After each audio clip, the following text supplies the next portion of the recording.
Halloween. When I turn out every light in my house except for a floodlight trained on a pile of cursed items in my driveway. Now, the handmade sign specifically says 1 cursed item per kid, but you always get some little bastard who helps himself to an extra amulet, and these kids are getting pretty powerful. I'm tired of reading parents complain about my house on Facebook during Halloween, and I may have to battle some of them next to the pit of shadows. If there's no episode in 2 weeks, assume the worst. Do it from exponential potential to not being able to pay for the rental or even a bill from the dental. The house, that for your mental. I've been through hard times too. The situation demands I bring the hard rhymes through. That's why I'm raw times too. So my intro music, in case you've ever wondered, is a track called Wash Ya Ass by Dow Jones and D.O. the Fabulous Drifter, which they cut just for fun on an afternoon about 2006 when they were feeling extra boom-bappy. They were from a 5-man indie group called the Ground Zero Movement. Those were some cool, talented dudes, some of the many gifted Denver acts that hustled and faded in the true school vein before surrendering to general indifference. End of Denver hip-hop history lesson. Begin of episode 103 of Breakup Gaming Society, a podcast about board games, booze, and hip-hop. I'm your host, the Colonel Hector Bravado in Starkville, Colorado. You may notice something slightly different in the segment order. Game of the Week is now leading off the show, followed by Drink and Tracks of the Week. This is a board game and RPG podcast first and foremost. I sense that's what most people come here for, and that's the flagship segment in terms of work and running time. So, Game of the Week. That's going to feature a chat with Nate Hayden, one of the 3 cats who designed the wild, demonic underground war game, Cave Evil, which sold out in about 30 seconds during its initial release around 2011. Fortunately, these dudes love playing this game so much that they thought you should get another chance to as well. Last year, it was re-released, and I interviewed Nate about that. Drink of the Week. We're still looking for a name for Skirt Vonnegut's homemade plum liqueur and whiskey thing. Learn how to enter. During this segment, modest prizes are involved. Track of the Week. One of my favorite applications of the noisy and ecstatic drum sample from the Meters, Here Comes the Meter Man. It's How'd You Do It, D, off Run-D.M.C's 1988 follow-up to their mega smash LP, Raising Hell. Couple quick announcements, then we're going underground for a metal as hell game. So my latest encounter from the Dwelling solo journaling RPG has been written up and recorded. We start to learn how the narrator became the sole resident of his troubled uncle's house. We also begin to learn the narrator has problems of his own and is not just a wistful guy with a broken heart. That's on the blog right now, entitled The Eyes of a Boring God. That and the 4 previous sessions are all linked on the blog for you to check out at breakupgamingsociety.com. Also, shout out to my homegirl Danielle for making the most thoughtful and meaningful listener contribution to the show thus far. Deluxe swag package is en route, including creations from the Seahorse and the Hummingbird, Longtail Games, and Grey Gnome Games, with my gratitude. Speaking of the Seahorse and the Hummingbird, an extra round of applause for publisher Jason Katzwinkle and designer Michael Sprague for getting their market-ready version of Pyrotechnics out the door. I reviewed that clever 2-player morsel favorably in episode 100. I was looking at a prototype, but the retail version is ready and it looks like candy. It's also very affordable as games go. Take a look at seahorseandhummingbird.com. Have you ever headbanged to a board game before? You're about to. We're going to talk Cave Evil with one of its 3 designers, Nate Hayden. Let's go. Kicked it, yup, I kicked it. Come on, you couldn't bang with this if your name was Genghis Khan. When Cave Evil surfaced in 2011, it stopped me cold. I'd never seen anything like it. Our household was cutting our teeth on our first batch of Fantasy Flight designs with their slick illustrations and rich color gradients, and here was a big box of all black components with all white art, looking like a year's worth of flyers and album covers for thrash bands. I considered buying it, forgot about it, and the next time I looked, copies were going for hundreds of dollars because the first printing sold out fast. Nate Hayden, Matt Brinkman, and Jochen Hartmann had pulled off a beautiful coup in indie board game design. They decided to just make a game they wanted to play, trusted that, and created a cult legend. Their people across the world heard and responded. They'd made the hit. Hours and hours and hours of good, clean fun. Quote, in Cave Evil, Each player takes the role of an ancient necromancer. Located deep within an earth, their necropolises have now emerged, each seeking the darkest pit, the location of all evil. The dark wizards must build minions with precious resources from their lairs to send forth and destroy, or dig further tunnels to locate other creatures, resources, or to ambush another sorcerer. The game is won when only one remaining necromancer stands. A necromancer can either be destroyed by combat, or an enemy minion may venture into their lair and crush the wizard's shadow power, a chthonic crystal. But an even greater darkness may befall the players. As they build and destroy creatures, the dark pit absorbs the shadow flame and may awaken the ultimate cave evil. During our talk, Nate described it as a weekend game. Clear the calendar. Tunnel doggedly away from what is fashionable and optimized. Battle your friends. Stop for pizza. Make some music. Battle some more. I'm jealous of this group, frankly. Following is my talk with Nate Hayden. We discussed the group's decision to reissue this game during COVID and how the act of design is driven by these long friendships and the process of constant evolving play. This is the Lord Chief Rock of Breakup Gaming Society, here with a very special guest in an interview.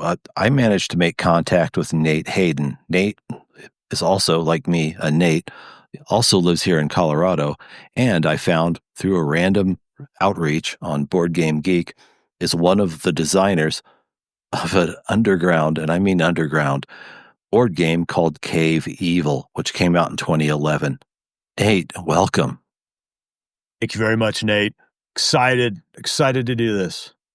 As am I, and you don't know this story. I'm going to tell you why. So in 2010, in my household at the time, me and my wife at the time and my stepkids, we're all starting to become hobby board gamers. And this is a special time because at that point, you go from playing casual stuff to diving into the Fantasy Flight catalog, and every new game is like discovering a new genre of game, and it's just exhilarating. And at that point, I was like, how much of this stuff is there? And I'd be watching new releases. And I remember when your team's game, Cave Evil, came out. Now, please correct me here. Cave Evil is a multiplayer board game which takes place underground in a former necropolis where necromancers have raised Army of the Dead to tunnel and not only fight each other, but fight demonic forces. Do I have it right? That's sounding. This is what they are definitely doing that, but they are all demonic forces in a sense. They're not fighting demonic forces; they are the monsters. I got the takeaway when I refreshed myself on the description that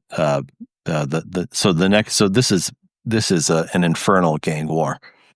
Yeah, it in a sense is like each wizard is a black evil wizard, and they all have the ability to form troops through their magic, and they just go at it for until one's alive, or there's some sort of end game that is destroyed or done.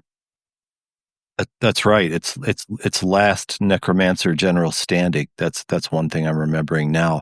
So when this hit my radar in 2011, I have to tell you, I was riveted because, first of all, one of the games we were learning at the time was Chaos in the Old World, which is about commanding the four ruinous powers from the old fantasy Warhammer setting to do battle in the land of men and destroy it and cover it with plagues as collateral damage. And then I saw this, and I'm like, and I was just riveted by its utter commitment to theme and production and style. I remember looking at the entirety of the all white graphics on all black field, and just before even I knew what the game was about, I thought, man, I need this. But I waited, and apparently in the time I was waiting, Cave Evil, and you must know your audience, Nate, sold out, and up until recently you couldn't get a hold of a copy if you wanted to. It did sell out rather quickly, and it took many years to bring it back. And so here we are in 2025, and I caught up on it. I read an excellent write up from a board game geek user whose handle was KP, I think, who went to an event in San Francisco and met you. Oh yeah, and talked about how cool it was because you have re-released the game. There are expansions, and you have a new thing out called War Cult. So here it was. I thought this game was long buried, and it popped, and then you popped back onto my radar, and I saw that it was re-released. So I guess I'd love to hear, Nate, how you and the other creators behind this project decided to bring it back from the dead, or the deader. exactly. That's kind of the long story because do you want the whole story or just a partial? Like, because obviously, like the partial is that we just we decided to put it out, and it was kind of the midst of COVID, and there was a lot of like strange periods in that time where you weren't quite sure what to do or what not to do as a publishing outfit, and we thought it would be best, just to put out Cave Evil. But the longer tail of that is we were thinking about doing that kind of prior to 2020. And we just thought, before we have all these new expansions that we have, all these new maps, we just need more Cave Evil in the world. And the only way to do that is just to make more games, obviously. But you don't know if you can raise the money. You have no idea. But so we just went after it, and just wanted to get another printing of this out here before we started making more stuff for it. And that was sort of the impetus to get it all done. And the shorter tale was that it was sort of like, what do we do in this COVID type of world?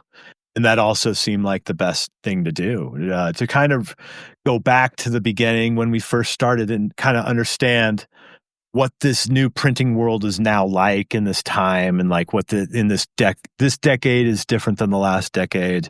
What's this? How do you do stuff in this decade? And so why not try to do that with Cave Evil?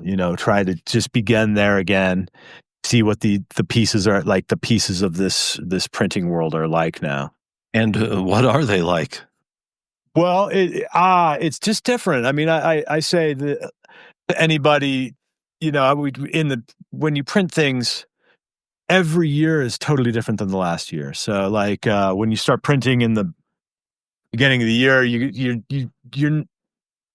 can't get the exact recipe of what you got in the previous year. So there might be a guy that might be gone from a place you're working with that was really good at a particular subject, and he's just not there anymore. So you got to make adjustments. But with the decade, it's like the decade in itself is a completely different way of things than the previous decade. And so trying to just figure that out, and then COVID hitting, and you're like, oh man, it's really different now. And then we just kind of keep going on with the years, and each year presents its own sort of issues, and you're like, okay, this is how we're doing it this time. But we thought, to do Cave Evil again was a good way to learn, like, where is the industry, and like, where are we? And it was a good way to test it all out and just kind of do that. So it was fun in that way. And it sounded like your fans and acolytes were still down in those caverns, just waiting for you to come back down and mosh. Okay. Yeah, I love the people that play the games, man. It's just when you see them start to get into it, it's just so cool. It's just so cool. And what's this really weird thing is that I feel like people who've made it, like Matt, Johan, and I'm a fan too. It's weird. It's like this weird thing that I can be on the outside of, even though I'm a part of making it or something. It's really weird. So when I'm playing a game or whatever, I'm just playing the game. Like I don't even know that I made it. It's just sort of like, oh yeah, let's just play this game. So it's cool to meet to put it out there, and there's still minions out there ready to go. It's just awesome. If the game is immersive enough for you that when you're uh, playing it, you actually forget you're the guy who helped design it, I'd say you probably made the right game for you and achieved your vision. That may be the case. I don't know. Yeah, very good point. I don't know. I don't know if you ever get to fulfill the vision totally, but it's really a treat to be able to play it and not think about like having any history with it. It's really a cool feeling. It's like I can just enjoy it on its own level, and kind of see where some fun strategies to do. It's fun to explore myself. Yeah, I'm glad you talked about that because I've never got to play it, and I know there will be people listening to this segment who have never heard of it before now. So if I'm going to give you the floor for a while, and can you paint the picture of what a battle down in these netherworlds can feel and look like and how it works? And also, if you feel like it, talk about the new material you've made for it and how that's going to change this demonic multi-way beatdown beneath the earth that you Oh, oh gosh. Um, uh, it's funny. Just to let you know, Matt's in this interview too. We were working, and he happens to be on the phone, so I'm going to try to say this well for Matt as well. But I would say, and this he may have like walked off, so I don't know if he's still on the phone or not. But I would say to think about Matt and Johan and I were aiming for um we I don't know, I call these kind of games like weekend games or something, like when or when you're growing up and you're playing like Risk or just these really more big hulking games that take hours, and you're just with your buddies and you just have this crazy experience, you just maybe hanging out for the weekend playing like Axis and Allies or something like that. I think I was aiming for that, but then like Matt's aiming for that plus what Matt is aiming for, and Johan's like what he's aiming for. So like these three kind of ways we all wanted games, it all met, and like in this game, it's that kind of experience. The strategic kind of thing is just that weekend, like hanging out with buddies, having a great time killing each other, and then um, figuring out really long range, decisive plans. We wanted that kind of thing. So if you like, oh, you know what? I got this great idea. I could go and just do this thing, and I could crawl around to the side of his cavern and then drop this bomb in there. And you try to make it pay off, and it creates these wonderful story arcs. And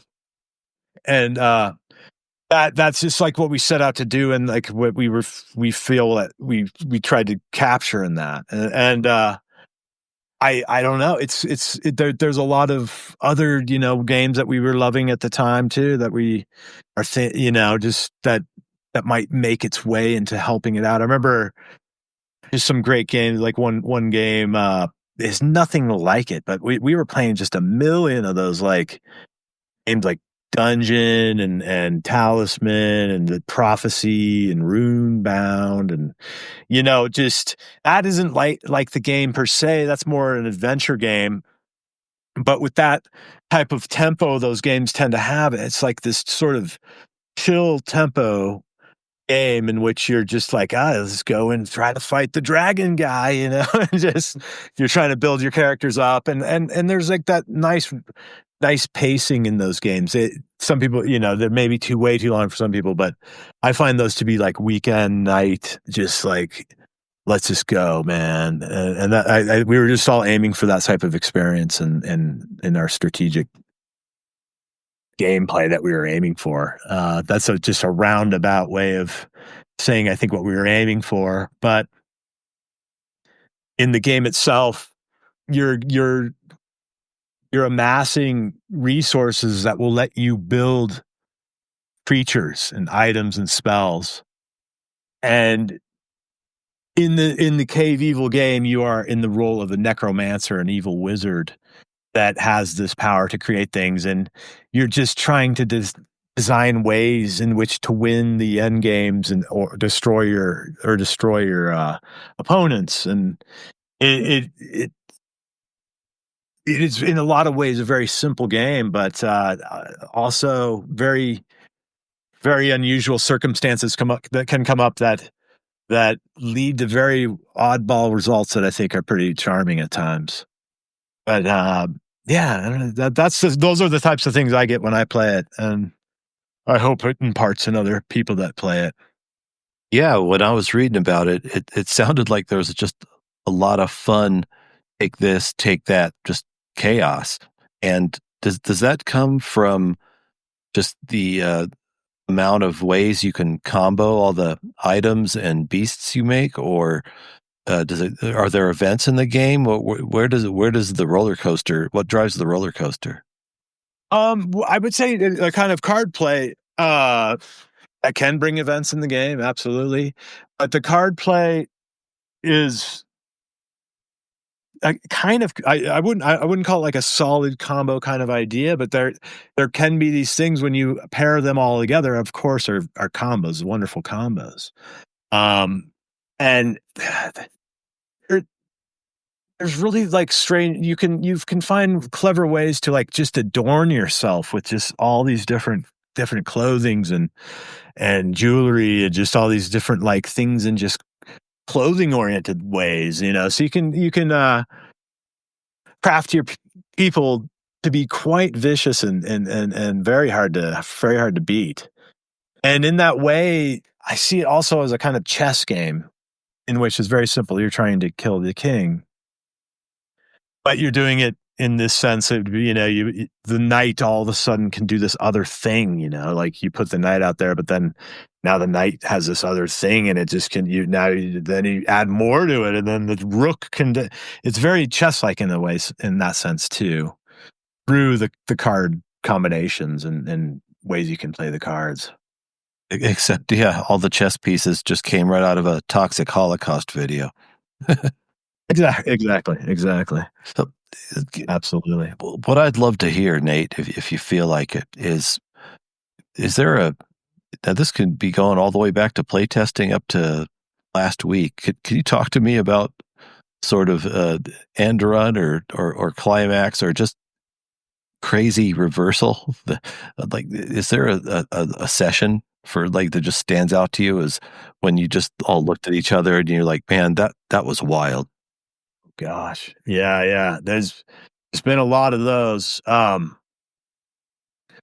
I think in Cave Evil we just fell in love with just kind of doing it and making it and what it could do. But like when I really just like things began to become like in a different way is what after we made the first version of Cave Evil is when we started to make these other versions of it, and we've gone to just so like many different dimensions with the gameplay. I can't believe we've played it this long and not really put anything out. It's just unbelievable to me that time just passed that so quickly. But we've been doing these different variants, and in those variants, there's just times I just can't. I have just absolute memories that are very important to me that just would occur during some of those games. And but a funny one was, and this would have been on War Cults. I mean, we got so into all the different things you could do in War Cults that we our turns were getting so crazy long, like just insanely long. So we would like we would let it happen because we're kind of like that weekend cart sort of people. We don't care. It's like if some friend's going to take an hour to take a turn, everyone else is just doing something else, and so it's like a nice. It didn't bother us, but we had one game in which one of the turns taken was an hour and a half long. Okay. Meaning for one single person just to get to take their return was an hour and a half. And it had to happen. That game was tough. And that guy won the game. So I need to hear what kind of slow rolling thunderclap happens during a 90-minute turn. And while he's taking this turn, are you just sitting there with a mounting feeling of dread as you see him chain one like demon to one weapon after another? What the hell's going on during an hour and a half? Well, yeah, it was just crazy. But I'm a big war gamer, and that's actually not unnormal for like a Napoleonic game or something where you're dealing with a lot of tactical things. And our game is a war game too. It's like a strange war game.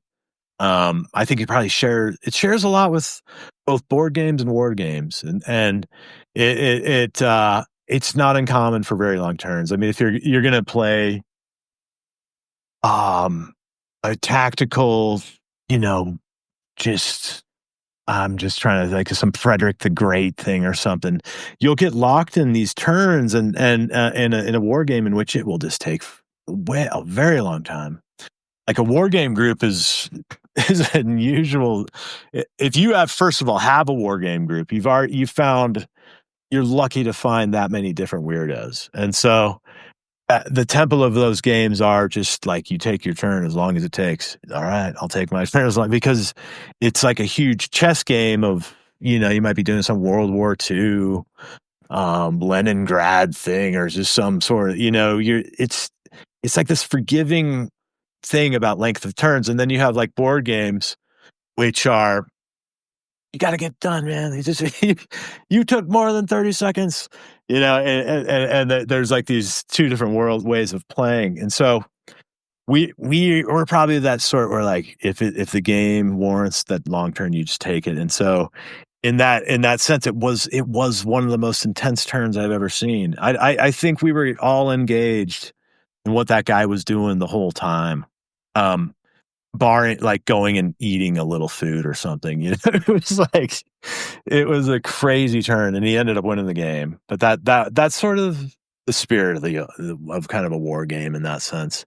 Yeah, there's been some really just incredible moments. I just there's a map we haven't put out yet that we've played so many times that it just has so many memories seared into it, and I can't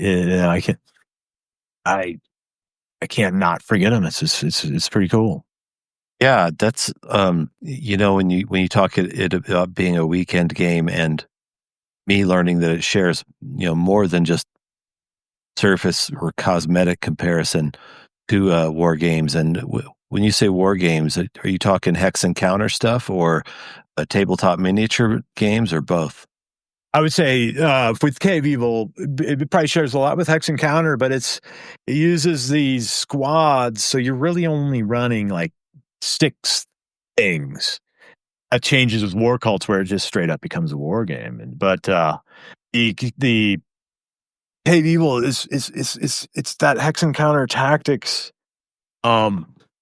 with just a limited number of things you could really move, and yeah, so it is its own thing. I see sometimes other games that are a little bit like it, but I can't quite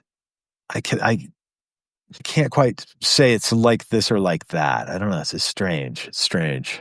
It sounds like what it really is when you said you were talking about games like Dungeon. That was the first one I ever saw that was anything like that in 7th grade, and it was just like you said. I was some new friends and invited me over, and time vanished. I don't think we left the basement, and maybe you stop once, get a pizza when you realize you're spinning out a little bit because you didn't eat, but then time vanishes and everyone gets totally immersed in what's going on. And it sounds like it very much lends itself to that epic patience. Hey, we're all pals.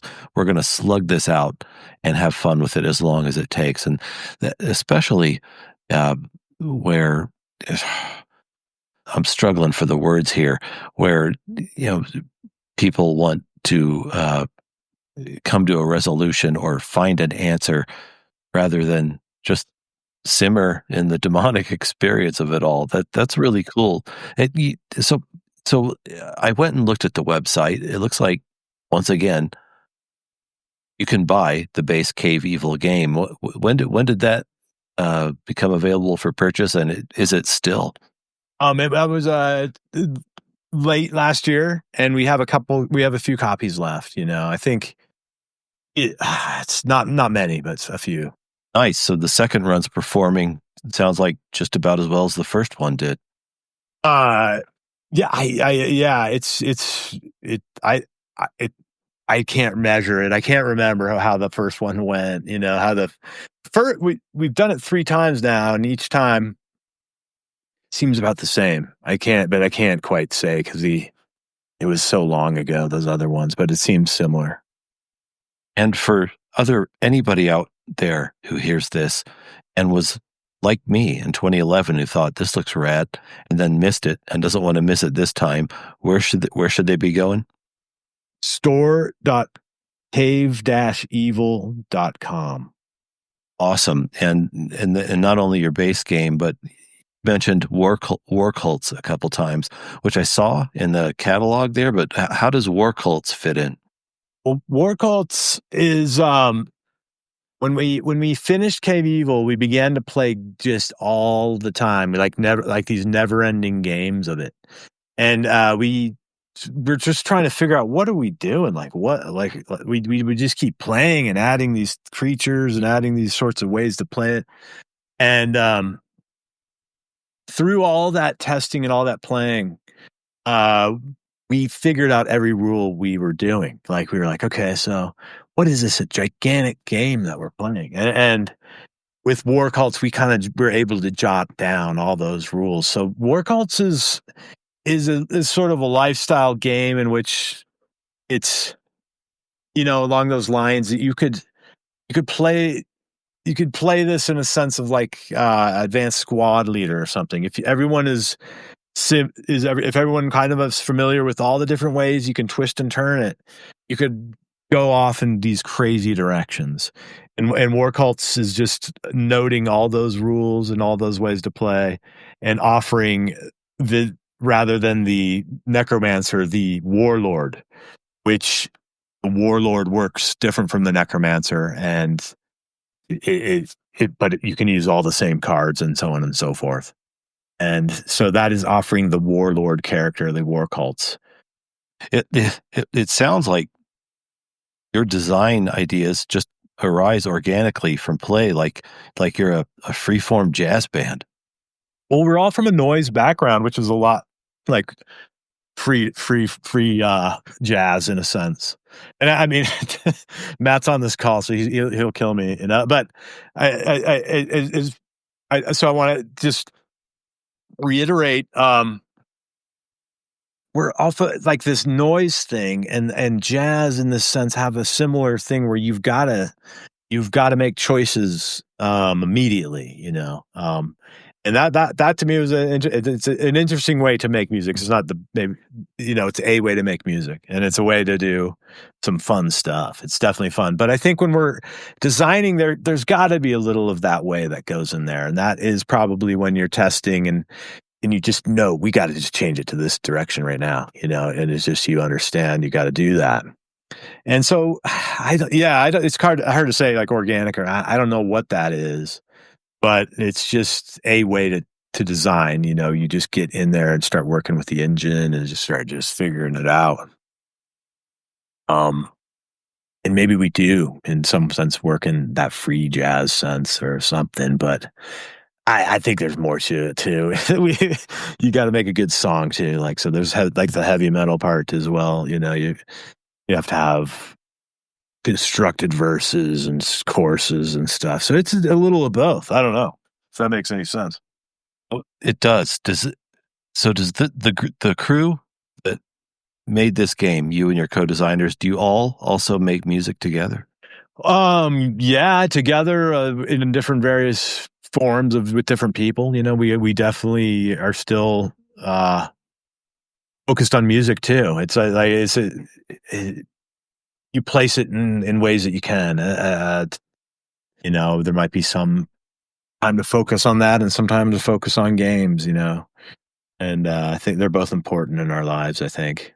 Nice. And so I'm going to be sitting here like looking at your website, being like, Nate, are you going to miss it again? But it comes down to, one of the things that happened when I moved out here to Starkville is just to stay stimulated with the hobby. I mostly became a solo player, Uh-huh. and have been doing more and more solo forward designs. But one more time, if you don't mind, telling people where they should be looking at this inspired underground creation.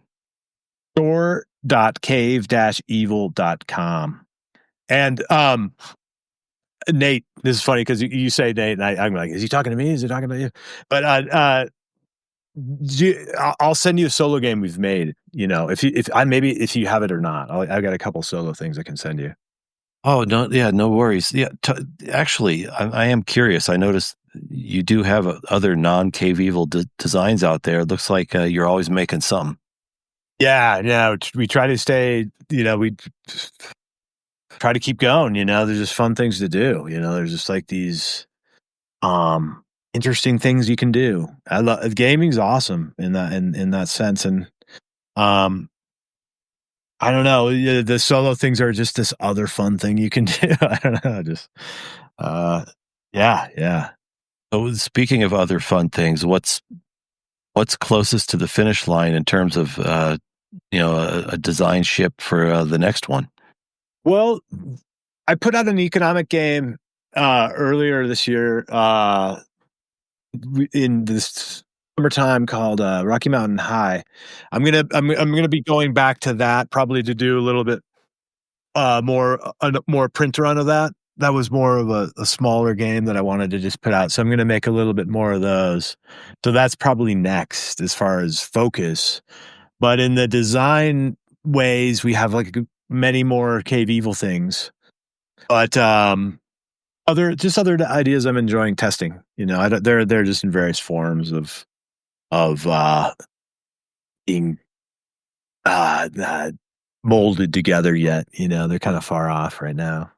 Nice. Well, speaking for myself, I can't tell you what a cool surprise it was just to, do some offhanded networking on a board game platform and run across this game that stuck somewhere in my mind for the last 15 years.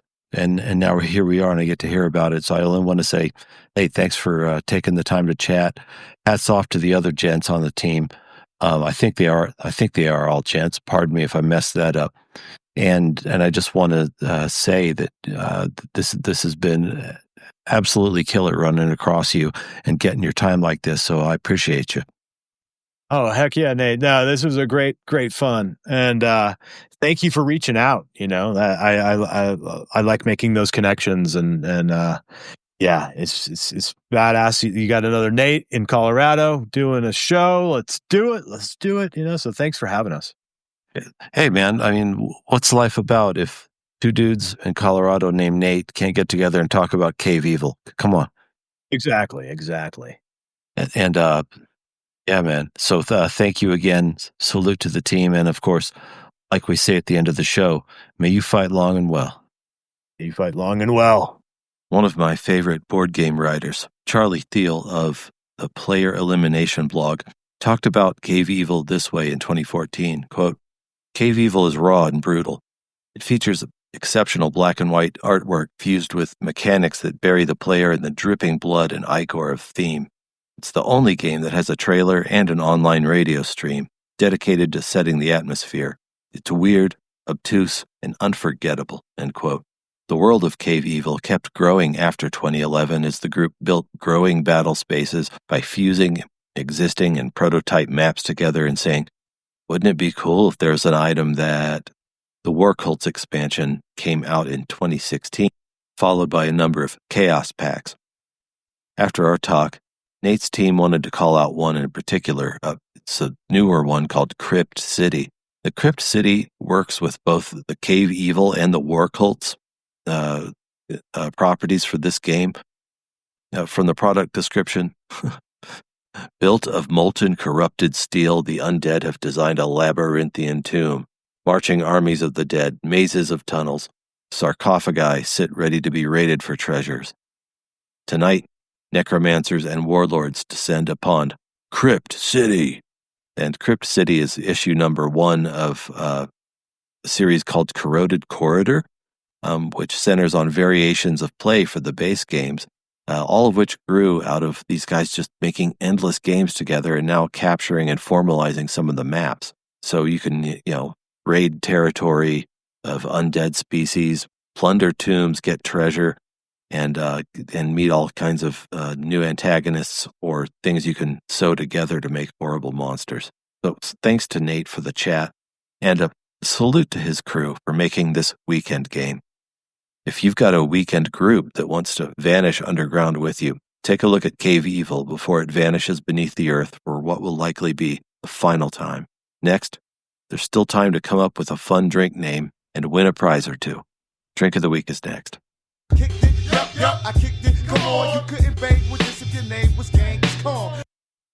Why can't everything just line up all at once? I've been writing all the time, but now I've got drinker's block. Cold nights had me craving a stout and a bourbon, so I got both last week. The plan was to play my copy of Final Girl, while Breakup Gaming Society contributing writer Fritz Goddard played his up in Wyoming. We were going to interview each other at various points in our games and compare notes on who was having the most traumatic adventure. The games happened. So did the interviews, which you'll hear on a future episode. Drinking did not. One of my rules of thumb is that drugs, and when I say drugs, alcohol is implicit in that, let's not kid ourselves, make a good day better and a bad day worse. I'm on a string of bad days and I'm just too terrified to feel any worse than I already do. So until that changes, there's still time to get in on the naming contest for a drink that our chief mixologist, Skirt Vonnegut, makes. The impressive part is that he makes his own plum liqueur. Then that goes over an ice cube with either rye or blended whiskey and a cherry garnish. Delicious, yes? It has no name. We're still accepting name ideas until the end of November. The winner gets the Breakup Gaming Society cocktail booklet, a Defiant Frog sticker, and, if you live in the U.S. lower 48, a pull from my vintage 80s comic book box. Fun stuff in there. I think they're worth it just for the ads, but you tell me. If you want to be in this, submit as many name ideas as you like to chief.rocka, R-O-C-K-A, at breakupgamingsociety.com before the end of November, and bam, you're in the contest. While I'm on drinking hiatus, let's turn to a drug that I can take every day. Classic drum breaks. Here comes track of the week.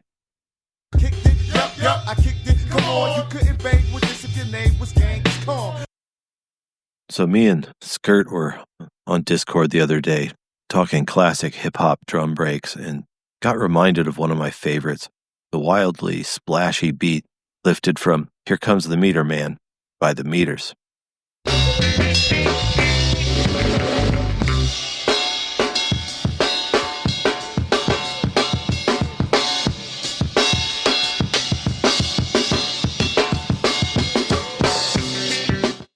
First time I ever remembered hearing that was at the end of Long Live the Kane, the first track on Big Daddy Kane's debut, which was presented with minimal finesse, just a accompanying scratch by DJ Mr. C. Rest in peace. By 1988, Run-D.M.C had a multi-platinum album, Raising Hell, to follow up. So along with producers Davey D and Rick Rubin, they came out with a big, slick sound that was like the last ride of the Adidas tracksuit and big gold rope era. You're going to hear the sample come in during this part, a luxurious warm-up by DMC on the track, How Do You Do It, D? This is dedicated to Running Ray from all the homeboys around the way. So deaf it won't get an act. Jay receives an A for his essay. Spins till you're dizzy, born to get busy. Is he the Jam Master? Is it he or is he? Their voices are so heavily processed here, but I would never say this album is overproduced, and I love how they temper the raw crash of the original drums to fit into a very rich new soundscape. Keeps all the excitement of that cymbal in the busy original kick-snare interchange and sets it in this bright, pulsing space where Run and DMC sound like they're 100 feet tall. Run-D.M.C's award nominees, the KINGs of all MICs, like Hercules, with routes like these. Never cracking, not cracking, and I still pull G's. But I am pressed the best, suggest the rap, who we last when they fast against the test. And I insist that this with a flick of the will never get tired of that as long as I live. This wasn't one of the better-known tracks, but I always abandon the big hit singles when I get more reps in with an album, and I like finding my own favorites in a tour de force like this. The other ones I return to whenever I need a pick-me-up, they call this Run-D.M.C. and Soul to Rock and Roll. Huge mixboard showmanship, huge snare drum sounds supported by lots of well-applied vocal samples and scratches. They still sound big and like the proper capstone for the dizzying renaissance that was 1986, 87, and 88. That's it for episode 103. Thanks for taking this ride with me. Next episode, Walt from Liber Lidorum will be back for a deeper dive into the meat punk RPG Lycoma, which was teased a few episodes back. It was so visually arresting and emotionally jagged. It was just an obvious triumph of indie craftsmanship from the minute I got it out of the box, and I had to know more about how it works. Walt's on the team that helped make it, so he's the right guy to tell us. Please come back for that. Until that time, I remain your host and friend, the Colonel Hector Bravado from Starkville, Colorado. May you fight long and well.